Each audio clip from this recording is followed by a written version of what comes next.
자, 2부가 돌아왔습니다. 네, 네. 금방 돌아오네요. 네, 이번 주 2부는 뭐 하기로 했었죠? 이북을 우리가 찬찬히 네. 깊이 있게 다뤄보기로 했죠. 네. 네. 이분을 모시기 위해서 저희가 1부, 2부 나눠서 진행을 하기로 했었습니다.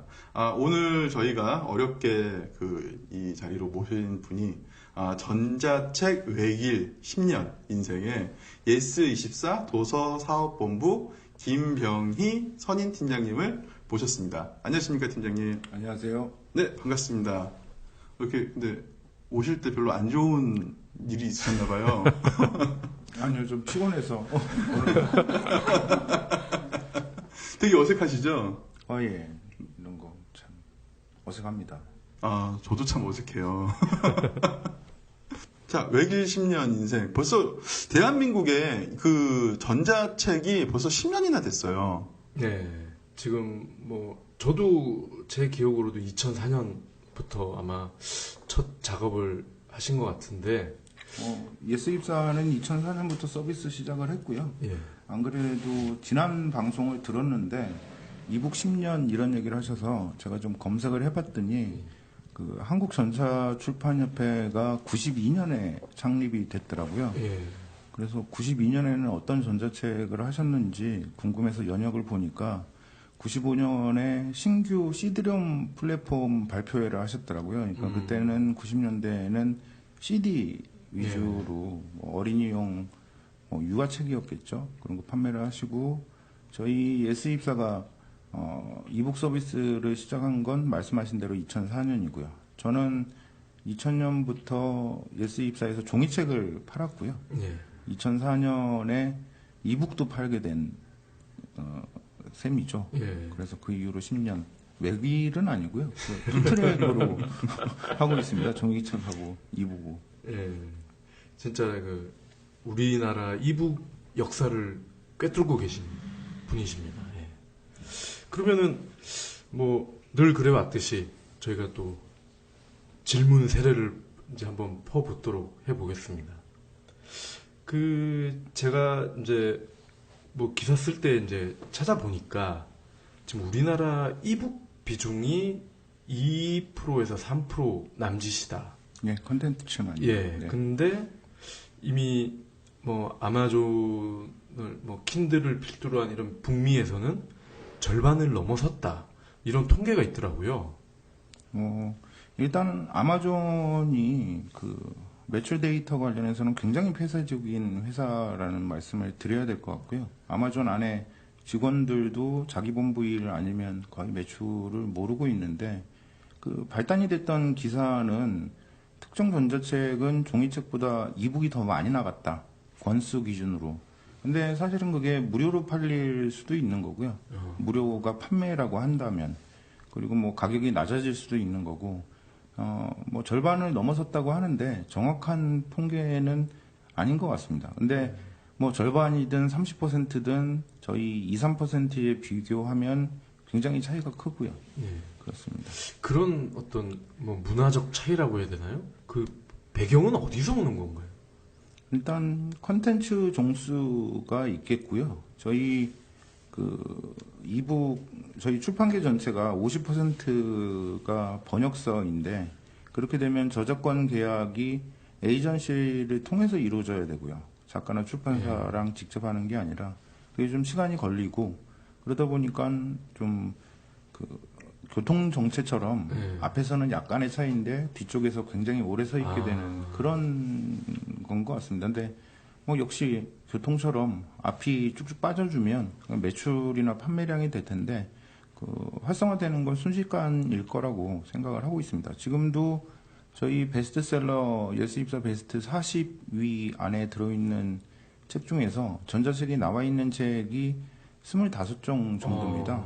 그러니까 만화책이나 이미지 많은 그림책 외에는 대단히 많이 전자책화 되고 있는 상황입니다.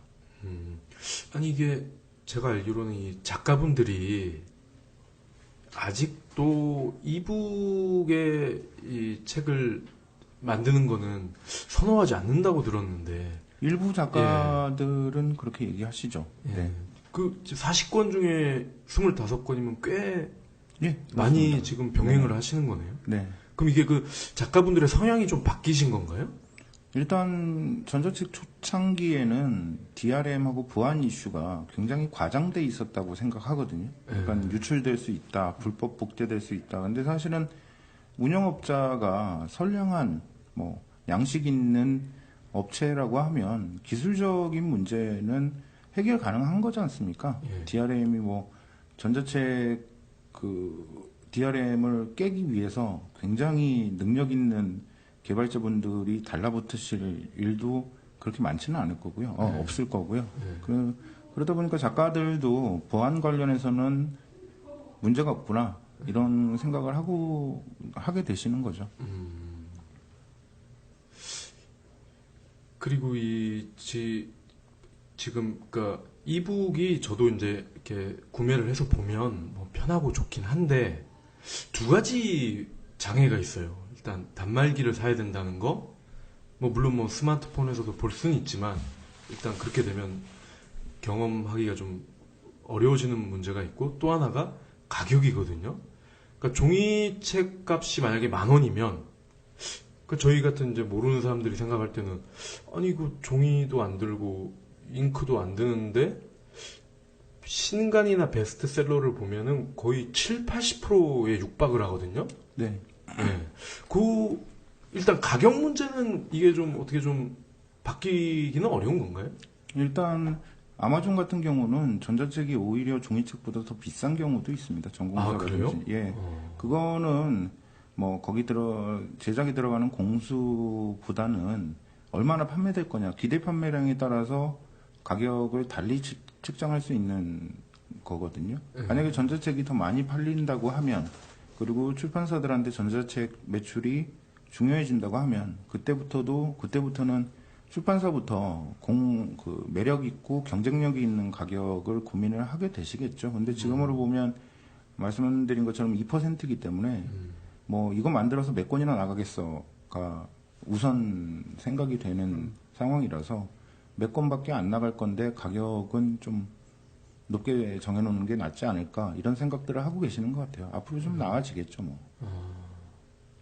아니 그거를 이제 그러니까 뭐 어떻게 보면 달걀이 먼저냐 닭이 먼저냐 이런 것 같은데, 그 역으로 출판사 쪽에서 좀 더 이거를 좀 공격적으로 프라이싱을 하면 독자나 어떤 이북에 대한 관심은 많지만 좀 비싸다는 이유로 구매를 좀 망설이는 분들한테 좀 도움이 되지 않을까요? 그렇겠죠. 근데 그렇게 생각하시는, 뭐 종이책보다 전자책이 싸야 된다고 생각하시는 주된 근거가 종이가 안 들고 제작 과정이 빠지지 않냐는 건데, 사실 출판사들이 생각하기에 컨텐츠에 투자되는 비용은 그 물리적인 제작 비용도 물론 만만치 않겠지만 편집이나 컨셉 잡기나 혹은 교정 교열 뭐 사소한 일까지 시간을 계속 들이는 일이거든요. 그렇게 보면 종이책 대비 70%나 지금 평균적으로 70에서 60 사이인데, 그것도 출판사가 느끼기에는 그렇게 비싼 가격은 아닐 겁니다. 알겠습니다. 그리고 또 이제 저 같은 이제 신문 기자들이 걱정을 하는 게, 지금 뭐 인터넷 모바일 플랫폼 때문에 사실 종이 신문 발행 부스나 이런 게 많이 빠졌거든요. 어떤 영향력이나 광고 매출도 그렇고. 네. 그럼 이북도 여기와 견져 봤을 때 오히려 종이책을 장기적으로는 대체할 수 있지 않을까라고 예상을 해 보는데 어떠세요? 이렇게 현업에 계신 뭐 대체라는 게 기능적인 대체가 아니라 시장이 종이책이 줄어들고 전자책이 늘어날 거다 네. 생각을 하시는 예. 거죠. 근데 저희가 판단하기에 중요한 건 그 합집합, 종이책이랑 전자책 합집합이 이전 출판 시장보다 클 거냐 작을 거냐거든요. 근데 예스입사 회원을 확인을 해보면 전자책 사신 분의 15% 정도는 그 종이책을 사신 분이에요. 그러니까 종이책도 샀는데 돌아다니면서 읽으려다 보니까 뭐 혹은 다른 이유로 전자책도 구매를 하시는 거죠. 근데 종이책 특성상 그분이 종이책을 가지고 있다고 하더라도 꼭 예스입사에서 샀을 거라고 생각할 수는 없는 거지 않습니까? 예. 그러면 20에서 30% 정도는 중복되는 경우가 있는 것 같습니다. 독자로서 저만 해도 종이책이 있는데도 자꾸 전자책으로 옮겨가게 되거든요. 훨씬 더 편하기 때문에. 그런 게 출판 시장에 좋은 영향을 끼칠 걸로 기대를 하죠, 저희는요. 제가 좀 책을 좀 좋아하는 편이에요. 그래서 지금 제가 이사를 올 때 내가 몇 권이나 있나 쉬어봤어요. 그랬더니 10,000권이 조금 넘더라고요. 그러면 한 5평 정도 줄여서 사시는 거죠. 네. 책에 뺏겨서. 그러니까 제 이제 본가가 대전인데 어쩔 수 없이 이제 저는 절반의 책은 그 부모님 댁에다가 갖다 놓고 저도 네. 똑같습니다. 예. 그래서 그런 입장에서 보면은 좀 이 전자책으로 이렇게 책을 사는 게 피부에 와닿지도 않고 이왕이면 종이로 사서 이게 사실 인테리어로 굉장히 훌륭하거든요. 서재가. 그런 아쉬움은 어떻게 그러면 달래야 되나요? 전자책이. 이사 얘기가 나와서 말인데 저도 이사를 하다가 이사 팀이 4번 돌아간 적이 있어요. 이 책은 옮길 수가 없다. 그래서 저녁에야 웃돈을 주고 겨우 이사를 했었는데 이런 생각하는 게 저뿐만이 아니고 움베르토 에코도 자기 책에서 책을 보관한다는 게 비용이 얼마나 드는지, 그래서 얘가 우리 내 생활 공간을 차지하고서 얼마나 그 피해를 끼치고 있는지 심하게 얘기하면 그걸 계산을 했는데 만만치 않은 비용이 나오거든요. 저는 뭐 지금 전자책 서비스 하면서 예스24에서 한 600-700권 정도 이북을 샀는데 그걸 꽂아놓을 생각을 하면 끔찍해요. 거꾸로. 이거를 이렇게 들고 다닐 수 있어서 얼마나 좋은지 모르겠어요. 전자책의 장점을.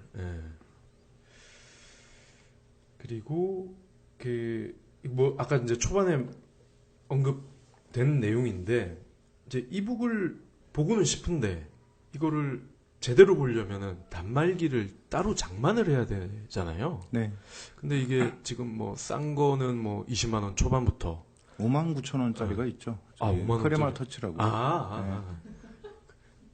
그리고 지금 그 모사의 뭐 Z2 이거는 또 소니? 60만 원대더라고요. 예. 비비비 껴준다고 그러니까 얘기하는 이제 그 태블릿처럼 생긴 걸 사려면 최소 20만 원 이상을 줘야 되는데 네. 이런 문제는 어떻게 좀 뭐 돌파할 방법이 없나요? 일단 저희가 기기는 저희는 할 수 있는 한 하드웨어 업체가 상상할 수 없는 마진 테이블로 출시를 하고 있고요. 핸드폰으로 보시라고 말씀드리는 건 좀 뻔뻔한 짓인 것 같아요. 태블릿이 하나쯤 필요한데 저희가 지금 3번째 기기를 출시한 셈인데 그쪽으로도 뭐 경제적 부담이 없다고는 말씀은 못 드리겠지만 계속 줄여드리려고 하고요. 그리고 이번에 출시한 크레마 원 같은 경우는 이북 외에도 쓸 수 있는 구석들이 있기 때문에 뭐 꼼꼼하신 분이 한번 계산을 해보시면 아마 빠지지 않을까 생각을 합니다. 비용 정도는요. 그러니까 지금 저만 해도 스마트폰, 그다음에 저 노트북, 그리고 기존에 있던 태블릿, 일단 요 기계만 3개거든요. 근데 여기다가 지금 요 크레마 원 같은 경우를 하면 4개가 돼버려요. 네. 뭐 일반인들도 요즘은 뭐 노트북, 태블릿, 스마트폰 정도는 셋 중에 2개 이상은 다 들고 다니거든요. 네네. 그럼 이거 어떻게 이거 활용을 해야 되나요? 이게? 3개를 들고 다녀야 되면은 무게도 제법 나가고. 태블릿을 포기하세요. 누가 아이패드를 들고 다니는 이런 뭐 브랜드 뭐 하여튼. 네, 그게 접니다. 네. 저희 뭐 다른 이북 서비스 업체들도 마찬가지겠지만 일단 아이디당 5개의 기기를 등록하실 수가 있도록 돼 있잖아요. 네. 저만 해도 스마트폰이 2개, 크레마 샤인, 크레마 원, 그리고 태블릿 이렇게 5가지를 쓰고 있는데 뭐 꼭 들고 다니셔야 되는 건 아니고요. 네. 어디다 두셔도 됩니다. 네. 그리고 전자책 팔면서 저희가 종이책을 팔다가 전자책을 팔아보니까 크게 다른 점이 종이책은 사실은 배송 나가면 끝이거든요. 그리고 이 책은 예스 입사해서 샀어 이렇게 생각하는 사람도 없고요. 그냥 그 종이 뭉치가 집에 있는 거죠. 네. 근데 이북은 한번 구매 후에도 계속해서 그 서비스 업체의 노력에 따라서 서비스 품질이 달라지거나 심지어는 뭐 망해버린다 서비스 업체가 그러면 더 이상 다운로드를 물론 못 받겠죠. 북토피아가 그런 것처럼 그게 제가 이해하기로는 종이책하고 전자책이 가장 큰 차이점이더라고요. 그래서 저희가 크레마원이나 이런 그 시리즈 기기를 내놓는 게 사실은 이거냐 뭐 선택을 하시도록 이렇게 말씀을 드리는 게 아니라 이미 저희 전자책을 예스 입사해서 전자책을 구매하신 분께는 옵션을 하나 더 드리는 거죠. 이거는 제 생각에는 저희 고객 만족 차원에서도 꼭 필요한 일이라고 생각을 하고 있습니다. 이게 지금 또 이제 엊그제 제가 이제 종이 신문에서 기사를 보니까 국내 그 지난해 기준으로 출판사 뭐 서점 할 것 없이 대다수가 매출이 줄고 영업 적자로 돌아서고 뭐 하여튼 이 책과 관련된 업체들이 아주 상황이 안 좋다. 네. 근데 이렇게 지금 종이책 자체가 줄고 있는데 이북은 지금 가뜩이나 이제 2%, 3% 정도 포션인데 그럼 이 이북은 어떻게 이 전망을 해야 되나요? 이북을 전망도 전망이지만 이북이 우리한테 어떤 건지 예전에 그 시장에서 그 서점이 느끼는 위협들을 쭉 정리를 해본 적이 있는데 정리하는데 되게 시간이 짧게 걸렸어요. 순식간에 한 10줄을 위험 요소로 쭉 쓰는데 이를테면 스마트폰 보급에 따른 컨텐츠 소비 패턴 변화 등등 해서 저희도 작년에 매출이 줄었고요. 어느 정도 뭐 적자 전환을 한 건 아닌데 그런 상황에서 좀 위협이 많죠. 근데 결국은 뭐 확실한 사항은 고객이 어디서 뭔가를 활용하고 있다면 저희 쪽으로 끌어오는 것보다는 저희가 가는 게 맞다고 생각이 들고요. 이북은 저희한테 그래서 절박하고도 긴급한 사항이죠. 그렇게 생각을 하고 있습니다. 그러니까 이게 이북이 이제 뭐 제 개인적인 생각이지만 이북이 좀 더 활성화되고 대중화가 되려면 쌍방향 소통이 중요하다고 생각을 하거든요. 그러니까 예를 들면 지금 이제 디바이스가 워낙 좋으니까 크레마 원만 해도 이제 태블릿 기능을 겸하고 있잖아요. 뭐 이걸 딱 터치를 하면 뭐 데이터베이스에서 동영상이 튀어나온다든지 뭐 음악이 깔린다든지 뭐 이런 뭐 팝업이든 이런 형식으로 이렇게 쌍방향으로 가는 그런 형태는 어렵나요? 저희가 그 책 시장을 저희가 볼 때는 크게 4가지 정도로 나눠서 보는데요. 그 문화, 그러니까 인문, 교양, 문학까지가 문화라고 할 수 있고, 가족, 유아 어린이 그림책, 그리고 실용, 비즈니스 경제, 자기개발, 재테크, 외국어, 컴퓨터 분야, 그리고 필수 도서들이 있죠. 그 참고서나 대학 교재, 수험서 같은 경우. 그렇게 4개 카테고리가 있는데 4개 카테고리가 책이라는 같은 상품군에 묶이기에는 성격이 엄청나게 다른 겁니다. 그러니까 참고서 같은 경우는 디지타이징 한다고 하면 사실은 이북보다 이러닝이 더 먼저일 수도 있는 거고요. 세트로 묶이려면 아예 이러닝으로 생각해 봐야 될 수도 있죠. 이러닝 분야에서도 강의 설계 같은 거 하면 예전에 플래시로 누르면 뭐가 나온다든지 뭐 이런 기능들이 있었지 않습니까? 물론 플래시이기 때문에 모바일스럽지는 못한데 여튼 분야별로 대책이 다른 것 같아요. 이를테면 문화 분야에서는 인터랙티브한 기능이 그다지 필요가 없거나 거추장스러울 가능성이 굉장히 큽니다. 저도 저만 해도 이렇게 눌러보기 귀찮아 하거든요. 그냥 읽으면 그냥 계속 넘어가고 그냥 줄줄줄 읽는 게 낫지. 어린이들도 뭐 많은 기대를 했는데 그렇게 누르기 좋아하는 것 같지는 않아요. 그 사용자 그 자체가 그걸 좀 분야별로 봐가면서 접근을 달리 해나가야 될 것 같습니다. 그러니까 영화도 4D 영화관 있잖아요. 거기 보면 네. 뭐 물 튀고 막 이러면 갑자기 의자 밑에서 막 아, 물 나오고 뭐 그런 거 있잖아요. 기분 나쁘더라고요.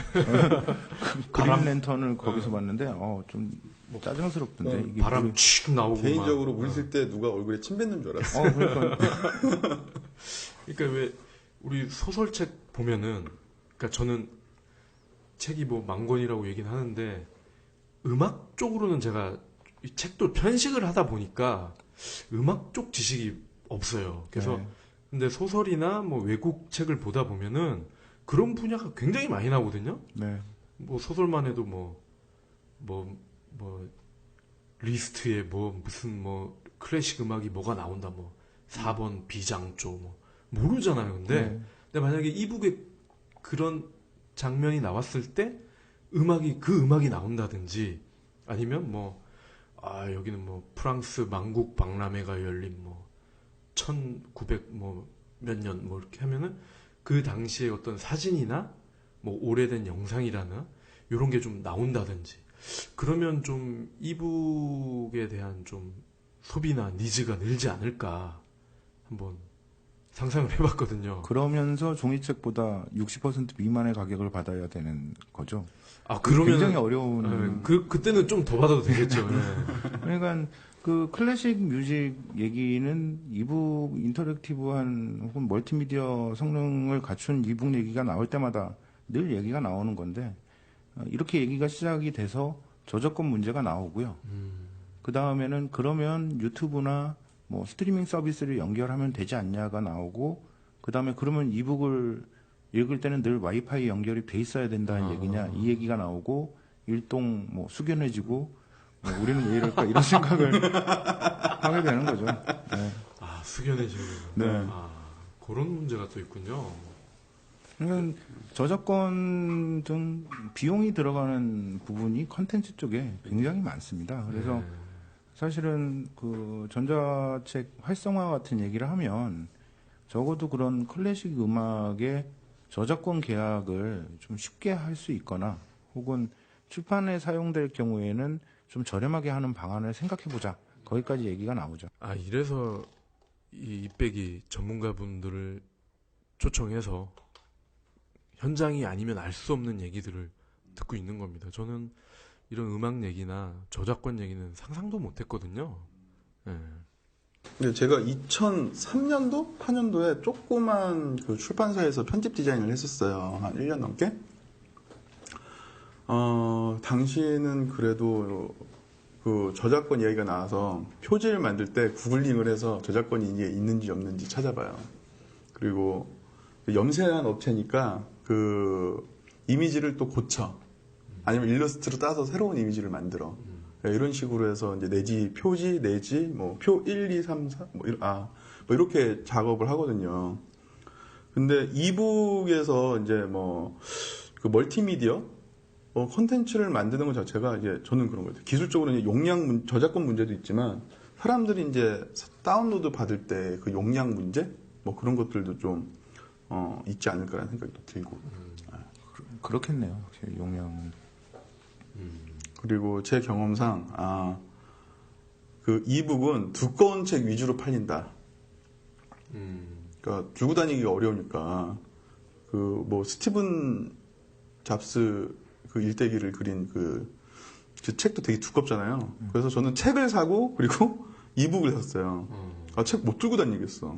그렇죠. 많이 두껍죠. 시리즈도 많이 나가죠. 그러니까 그 전자책을 제가 사게 되면서 새삼 새롭게 발견한 작가가 이영도인데 만약에 종이책으로만 있었으면 절대 안 샀을 거예요. 왜냐하면 30권이 넘는 데다가 전작을 다 사려면 그게 뭐 제목이 제 기준으로 보면 뭐 팬들 계시겠지만 피를 마시는 새, 눈물을 마시는 새 이상하잖아요. 그래서 그거를 제 책장에 한 30권 꽂아놓을 생각을 하면 절대 못 샀을 거거든요. 근데 이북을 사게 되면서 쫙 산 거죠. 근데 되게 하여튼 밤새게 만드는 책 중에는 최고봉이시더라고요. 그러니까 이제 업계 얘기를 이제 곧 할 건데, 그 하기 전에 마지막으로 이제 총평 관련된 질문으로 지금 뭘 물어보려고 또 운을 띄워요. 중요한 질문인데 이제 소리 안 나나? 이북을 이렇게 판매 동향이나 이런 걸 보면 방금 말씀하신 대로 어떤 장르 소설이라고 그러죠. 어떤 문학, 어떤 우리가 흔히 보는 뭐 그런 좀 뭐 작품성 있는 그런 문학 작품보다는 장르 소설이나 뭐 그림이 좀 많이 들어가는 그런 뭐 만화 같은 거나 아니면 뭐 실용서, 개발서, 그리고 반면 뭐 종이책에서 큰 볼륨을 차지하는 그냥 정통문학, 인문학, 뭐 역사 이런 거는 또 안 팔린다 이런 또 얘기가 있거든요. 그럼 이거는 이북의 특성인가요? 아니면 이북을 주로 보는 사람들의 특성인가요? 그 인류 전체의 특성 아닌가요? 뭐 다른 분들은 어떨지 모르겠는데 제가 인터넷이란 걸 처음 접하고 포털 사이트, 그러니까 야후라는 걸 처음 접했을 때 사실은 그 검색창에 한 5번째 이내로 넣어본 단어가 섹스였어요. 그거는 사실은 늘 그렇거든요. 새로운 매체에 를 대할 때 궁금한 관심사라는 건 상당히 어떻게 들리실지 모르겠지만 원초적일 수밖에 없는 거고 그게 점점점 나아지는 거죠. 예전에는 포털 사이트에서 검색 담당자들이 인기 검색어에서 이른바 섹스 관련된 단어들을 걸러내는데 굉장히 시간을 많이 쓴 걸로 알고 있는데 지금은 그런 상황은 아니라고 들었거든요. 콘텐츠가 늘어나면서 지금은 대단히 집중적으로 한 분야, 한 부분에 대해서 관심을 가지고 있지만 점점 다양한 관심 쪽으로 콘텐츠도 늘어나겠죠. 그렇게 예상을 하고 있습니다. 그러면 실제로도 인문학이나 역사책이 좀 이북으로도 많이 나오고 있는 추세인가요? 지금 저희 베스트셀러 1위에 올라 있는 말 공부가 중국 고전에서 읽는 교훈인데 이북으로도 나와 있고요. 이북으로도 많이 팔립니다. 그래서 2위가 마법천자문인데 마법천자문 만화 특성상 마법천자문보다는 말공부가 전자책으로 많이 팔리고 있고요. 그게 저희 예스24 집계에서 베스트셀러 1위라 하는데 요인 중에 하나입니다. 알겠습니다. 그럼 이제 직접적인 이제 업계 얘기를 한번 여쭤보겠습니다. 지금 이 크레마 1 그리고 소니의 엑스페리아 Z2 요게 이제 교보의 그 베르나르 베르베르 발음하기가 어려운 이 아저씨 20만 원대에 해당하는 책을 여기에 그냥 넣어서 또 팔고 또 인터파크도 비스켓이라고 나와 있죠. 그것도 이제 태블릿 형식의 단말기가 있는 걸로 아는데 뭐 이 세 개 중에 뭐 어떤 게 가장 상품성이 뛰어나다고 봐야 되나요? 가격으로 보면 사실은 저도 엑스페리아 뭐 아이패드 다 좋아하는데요. 정말 좋아합니다. 근데 가격대 차이라는 게 무시할 수가 없고 65만 원도 아마 16기가가 65만 원일걸요. 32기가는 75만 원 정도 될 것 같은데 거의 10만 원 차이 나는 거지 않습니까?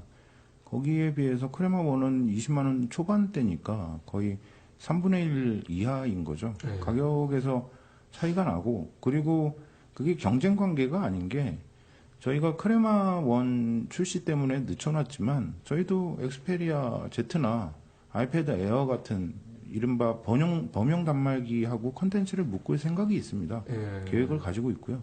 크레마원은 추가적인 혜택이죠. 저희 예스24 이북 독자들께 드리는 추가적인 혜택 그렇게 생각하시면 될 것 같습니다. 아, 그러면은 예스24 입장에서는 이 단말기 자체는 뭐 그렇게 크게 신경을 안 써도 된다고 봐도 되나요? 단말기보다는 저희가 그 뒤에 구축해둔 앱스토어나 이북 컨텐츠 마켓이 더 중요하죠. 저희가 말씀하신 범용 단말기 전체에서 저희 이북을 읽을 수가 있는 거지 않습니까? 예. 그렇습니다. 그리고 제 생각에는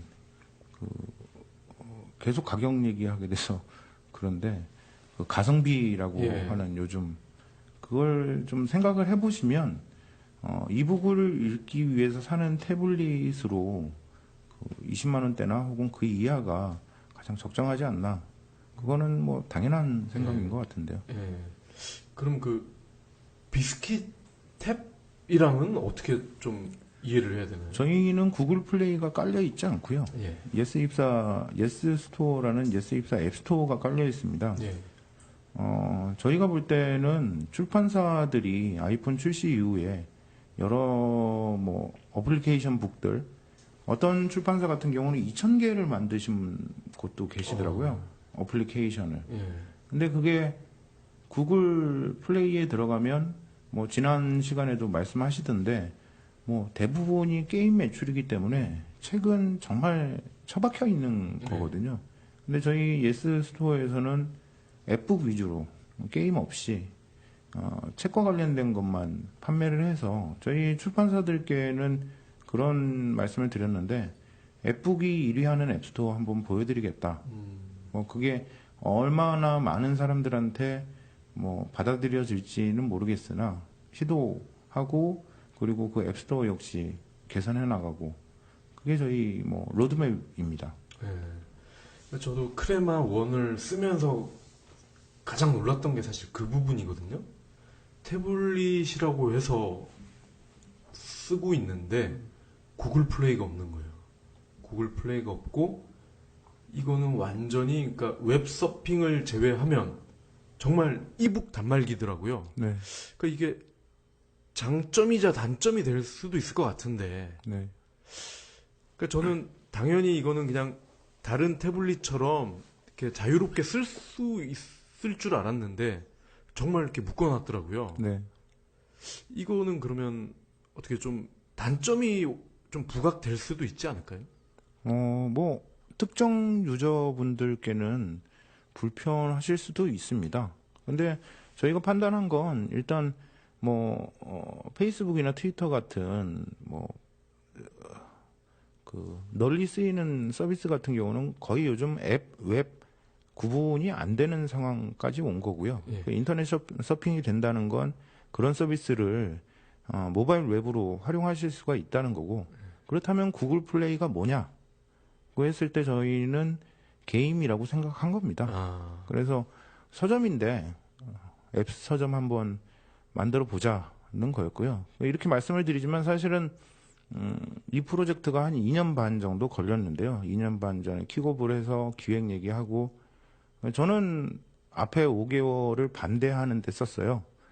구글 플레이 범용. 근데 거꾸로 생각해 보시면 그러면 구글 플레이가 깔린 범용 단말기를 예스24가 만들 이유는 뭐냐는 질문이 나오거든요. 그러니까 비스킷 탭이 인터파크에 여기서 무슨 의미가 있을까? 저는 그거는 반대 방향에서 생각하면 아무 의미 없다. 그냥 뭐 기계 매출 얼마 정도? 그러느니 저희는 앞으로 뭐 한국이 뭐 안드로이드나 모바일 강국이라고 하는데 경쟁력 뭐 그 해외에서도 해외 업체 비교해서 경쟁력을 갖추려면 앱스토어 그리고 기기까지 갖춘 플랫폼이 있어야 되겠다는 거고 가능성이 있다고 판단을 했던 겁니다. 그러니까 그 효과는 확실히 제가 저희 아이들 통해서 확인을 했습니다. 보통 일반 태블릿은 애들 던져주면은 하루 종일 가지고 놀거든요. 네. 이거 뭐 한 10분 만에 그냥 집어 던져버리더라고요. 저희 지금 앱스토어가 그 인앱 결제라고 하죠. 그 모듈이 아직 표준화된 게 나와 있질 않고요. 그래서 그 뉴스 스탠드 스타일로 앱 안에서 결제가 돼야 하는 컨텐츠 앱들이 못 들어오고 있는 게 있습니다. 네. 근데 앞서 말씀드린 것처럼 출판사 하나가 2,000개인데 앱북이 그런 거 모아오면 아마 그 아이들도 한 서너 시간 계속 그 부모들의 꿈이죠. 그 책을 보면서 서너 시간을 노는 아이들의 모습을 보실 수 있지 않을까 네. 생각을 합니다. 네. 그런 측면은 뭐 아주 장점인 것 같아요. 왜 저한테 사인을 주세요? 숙연. 갑자기 숙연. 아이 때문에.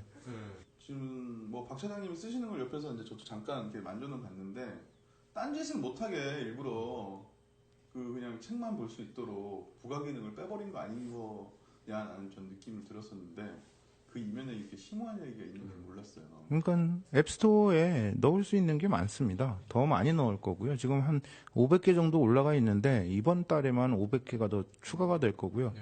계속해서 더 집어넣은 저희 출판계에서 어플리케이션들 만들어 놓고 얼마나 한이 맺히셨는지 느끼실 수가 있을 겁니다. 근데 저는 저의 그 컨설은 그거죠. 이제 웬만한 태블릿은 이제 과도기 상태이고 웬만한 사람들은 살 사람들은 다 샀다는 게 태블릿 PC인데 태블릿 PC가 있으니까 이북을 읽는 사람들이 대부분일 거라고 저는 생각이 들어요. 이북을 읽기 위해서 단말기를 사는 경우가 이제 이런 케이스가 되는 것 같아요. 그러면은 그 범용 단말기라고 말씀 주셨던 뭐 아이패드니 뭐 이런 것들이 이런 범용 단말기하고 크레마 원하고 가지고 있는 차별점이나 경쟁점은 또 뭐가 있을지 좀 궁금해요. 일단 하드웨어 쪽에서는 책이다. 사실은 뒷면에 가죽을 붙이겠다는 기획이 초기부터 얘기가 나왔는데 그 제작 기기 기획자가 뒷면에 아날로그 감성을 더하기 위해서 가죽을 붙여오겠다는 거예요. 그래서 제가 속으로 웃기시네 그러면서 그러느니 나무를 붙이시지 그러세요 그랬거든요. 그랬더니 그럴까요? 그러는 거죠. 그러더니 가죽을 진짜 천연 가죽을 붙여왔더라고요. 그리고 뒷면으로도 넘길 수 있게 하겠습니다. 그게 그분은 되게 예민한 분이신 것 같은데, 그러니까 화면을 넘기기 위해서 손가락이 글자를 가리는 게 너무 싫다는 거예요. 이런 사람이 다 있나? 저는 속으로 그랬었는데, 나오고 나서 써보면서는, 그럴 수 있다. 지금 과잉 친절 때문에 터치 패널이 좀 민감한 문제가 있는데, 약간 소비자 사용 양태를 살펴서 최적화하고 나면 그걸 한번 느껴보시면 되게 기분이 다르실 거예요. 그러니까 아예 태블릿 PC 오른쪽에 있던 손가락이 없어지는 게 어떤 기분인지 한번 느껴보시면 훨씬 나을 겁니다. 예스24 이런 서비스에서 벗어나서 좀 더 크게 이북에 대해서 좀 이야기를 저는 하고 싶어요. 그러니까 저희 그 팟캐스트의 기본 기전은 IT가 이제 라이프 스타일을 바꾼다, 삶의 질을 바꾼다라는 게 이제 기본에 깔려 있는데, 제가 10년간 이제 PR 펌에서 일을 했었는데, PR 대행사도 종이를 많이 소비를 하는 회사예요. 정기 강행물들을 다 보고, 신문, 잡지, 뭐 이런 거 다 보죠. 매거진들 다 보고.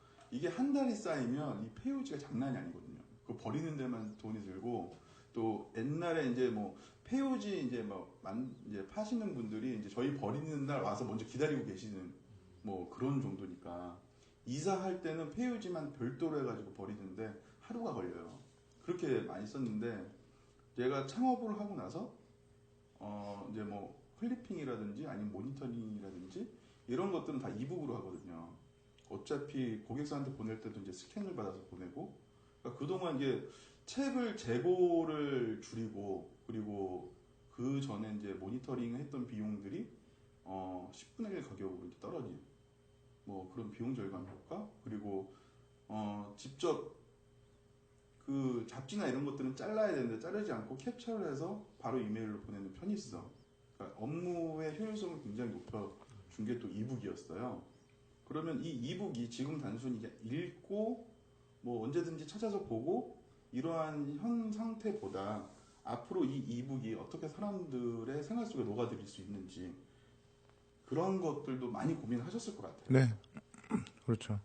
근데 그 사람들의 생활 속 그러니까 가장 중요한 지점은 이북으로 인해서 더 많은 컨텐츠가 도서화되는 거거든요.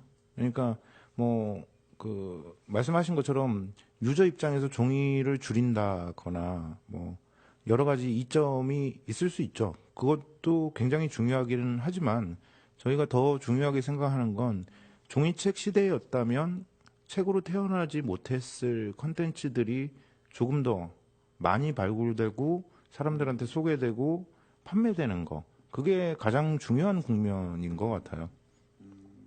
지금 저희도 6월에 예스입사 마케팅 보고서를 이북으로 출간할 생각인데 그걸 저희가 예전 같았으면 책으로 출간할 생각을 감히 할 수가 없거든요.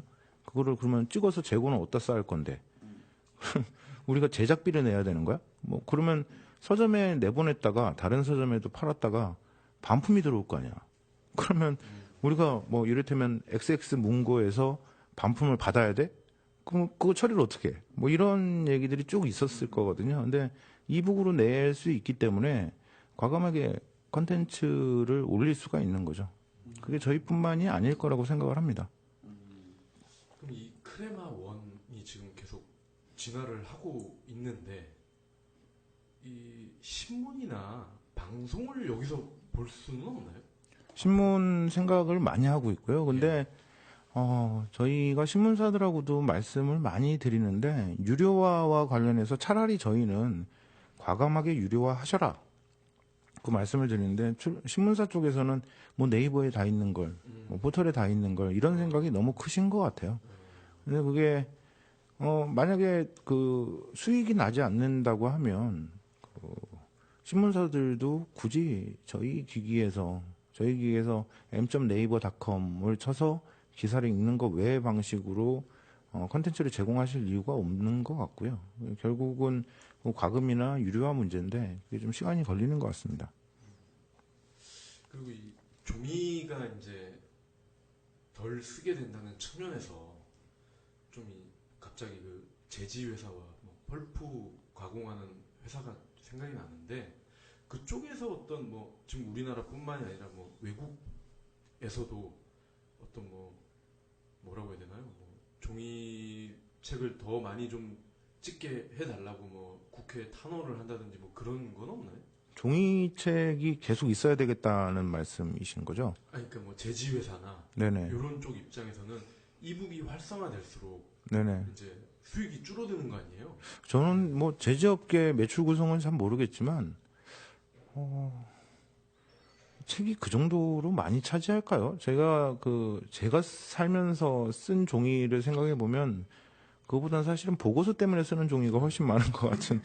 그래서 뭐 아마 그 제지 회사들께서 항의를 하시려면 뭐 저희보다는 이메일 회사 쪽에 가서 항의를 하시는 게 이거를 왜 결제판을 들고 다니게 하시지 왜 전자결제로 바꾸셨나요? 이런 얘기를 하시는 게 더 낫지 않을까 뭐 이런 생각이 좀 드네요. 예. 환경 측면에서는 뭐 나무를 안 잘라도 되니까 좋을 것 같긴 한데 또 나무로 먹고 사시는 분들도 생각을 하고 보면 그분들이 그 소설을 쓰시고 그다음에 전자책으로 팔아서 인세를 받으시면 됩니다. 자기의 경험을 저는 그런 것 같아요. 그 예전에 오프라인 매장 중심으로 이제 책을 판매를 한다고 치면, 이제 영업사원이 그 가판에 이제 DP 될 수 있도록 그 MD들과 이제 딜을 치고 이벤트 비용을 얼마를 하고 이런 것들이 다 있었어요. 네, 그렇죠. 비단 이거는 오프라인 서점뿐만이 아니라 온라인 서점에 도서 유통 판매를 하는 것들도 마찬가지 컨디션이었다고요. 네, 마찬가지입니다. 지금도 그렇습니다. 네. 네. 그 이북 판매에서도 이런 것들이 있나요? 매대라. 일단 오프라인에 깔 수가 없으니까 그건 확실히 사라졌겠죠. 뭐 대신 그 매장에 깔 수는 온라인에서 이제 이북 컨텐츠를 파는 페이지의 첫 페이지에 나오려고 하면 뭐 이거는 오프라인 서점에 그런 준하는 컨디션들이 서로 딜이 되지 않을까라는 생각이 또 들어요. 저희는 사실은 저희 웰컴 페이지에 올라가는 첫 페이지에 올라가는 책에 대해서 광고비를 받는 일은 그 지난 15년 동안 없었고요. 예, 그걸 공간을 유료로 판매한 적은 없습니다. 근데 그 설명을 잘 하셔야 되겠죠. 설명도 잘하고 그리고 솔직히 말해서 좀 싸게 주시면 훨씬 좋죠. 저희 입장에서는 수익을 남길 수가 있으니까요. 근데 오프라인 서점하고 온라인 서점하고 비교를 해보면 제가 종이책도 판매 영업을 해왔으니까 가장 중요한 건 매장 유무보다는 출판사 입장에서는 어음 위탁 판매 결제냐 아니면 현금 결제냐 이 차이이셨을 것 같아요. 그리고 오프라인 매장 같은 경우는 반품률이 30-40%가 나오기도 하거든요. 100권 넣으면 두 달쯤 후에 40권 정도가 되돌아오는 출판사로. 근데 저희는 반품률이 3% 미만이니까요. 거의 고객 반품이나 파손 같은 특수한 경우를 제외하고는 다음 달에 그대로 현금으로 입금된다고 보시면 될 것 같습니다. 그게 아마 저희 비즈니스 모델이 업계에서 성장하는 데 가장 큰 요인이었다고 생각하고 있습니다. 그 방금 그러니까 싸게 주시면 좋다 말씀하셨는데 그 책 이북도 가격을 결정할 때 그럼 그 작가의 어떤 목소리가 더 크게 반영이 되나요? 아니면 출판사가 그거를 뭐 정하시는 건가요? 책마다 다를 겁니다. 당연히 뭐 목소리가 크신 저자가 계시겠고 네. 목소리가 더 큰 출판사도 있겠죠. 뭐 그럴 것 같은데요. 뭐 싸면 많이 팔리겠지만 이게 싸다고 마냥 좋은 것도 아닐 텐데. 예, 물론이죠. 네. 또 좀 가격이 적당히 돼야 조금 팔아도 또 회수할 수 있는 부분이 생기는 거고. 네. 그러니까 이북도 종이책처럼 이렇게 협의 형태로 그러면은 그렇죠. 진행이 되는 거고. 전적으로 계약 사항입니다. 그건 출판사랑 저자 사이의 계약 사항이고요. 저자들께서 느끼시기에는 좀 손해본다 혹은 부당하다고 생각이 되는 부분은 종이책을 한 권 팔았을 때 인세가 500원이라고 하면 뭐 이를테면 5% 500원이라고 하면 전자책은 그거 70% 정가로 가면 350원 정도 나올 거지 않습니까? 그건 부당하게 느껴지시겠죠. 종이책이든 전자책이든 한 권에 500원으로 계약하는 게 더 낫게 생각이 되실 겁니다. 그런 걸 출판사들하고 계속 얘기를 하고 계시는 걸 알고 있습니다. 가격 이야기가 나와서 그런데 저는 그러니까 온라인에서도 책을 사고 이북도 사는데 저는 매장에 직접 가서 책을 보고 그냥 바로 결제를 하고 나와요.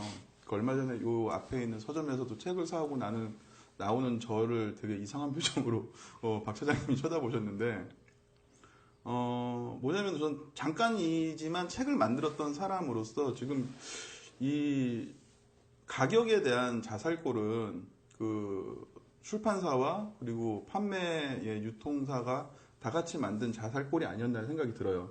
특히 뭐 이북도 아까 가격에 대한 부담감이 되게 크실 것 같아요. 그러니까 일반 소비자가 생각을 한다면 그 생산 비용과 그리고 물류 비용 뭐 이런 것들을 빼면 더 싸지 않겠느냐라고 했는데 팀장님께서 이 콘텐츠에 대한 기획 비용이나 이제 투자 비용을 말씀을 주셨어요.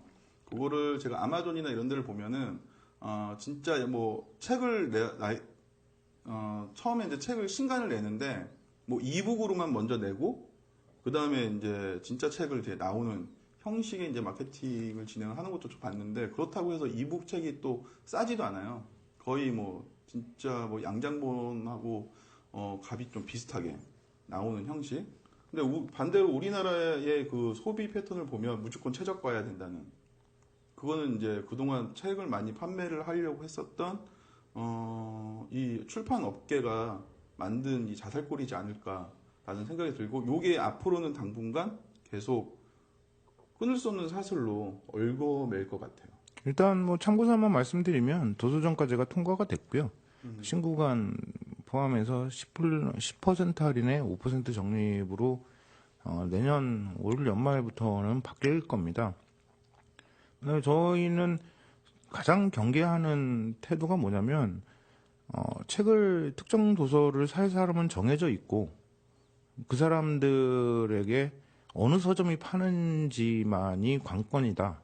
그 생각하는 태도는 굉장히 위험하다고 생각을 하거든요. 그러니까 뭐 KT 올레 TV라든지 이런 쪽에서 얼마나 다양한 프로모션을 제공하고 있나를 살펴보면 좀 이분들 좀 잘하는구나 이런 생각이 들거든요. 뭐 이를테면 어떤 시즌에는 뭐 무슨 기념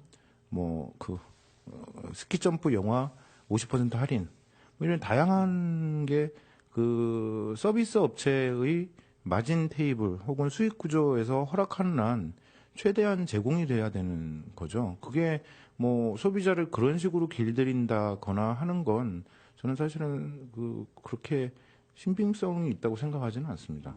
그러니까 할인해버렸기 때문에 뭐 할인을 하면 안 하면 안 살 거다 그런 건 아니고요.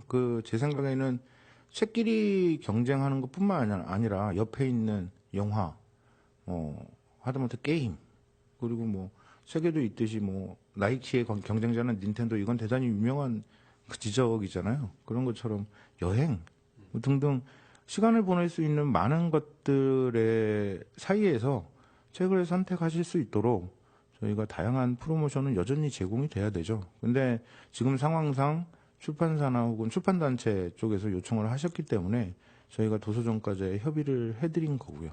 그렇습니다. 그러면 이제 마지막으로 질문을 하나 드릴게요. 이 해마다 책 읽는 사람 줄고 그리고 책을 보는 사람도 구매하는 권수가 줄고 이런 상황인데다가 모바일 이게 이제 대중화되면서 스마트폰을 손에서 놓지를 않는 상황인데 출판업계에서는 이거를 어떻게 극복을 할 수 있을 거라고 지금 보시는지 출판업계요? 대안이 혹시 있으신가요?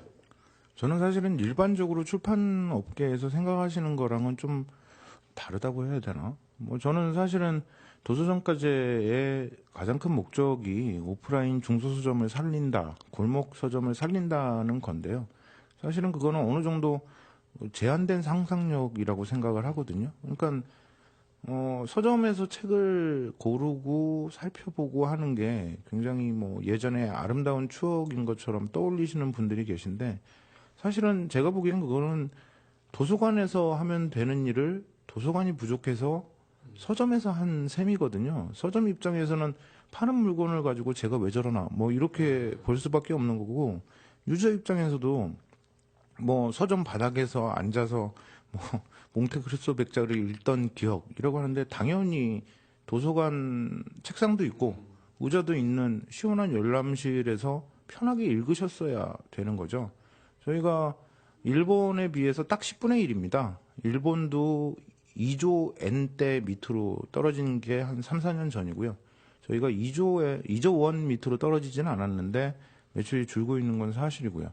근데 더 문제가 되는 건 도서관 숫자가 일본에 비해서 15분의 1이나 20분의 1 정도 수준이라는 거고 도서관 사용이나 혹은 관리 자체가 열람실, 그러니까 책을 뽑아서 볼 수 있는 구조보다는 공부하는 데잖아요.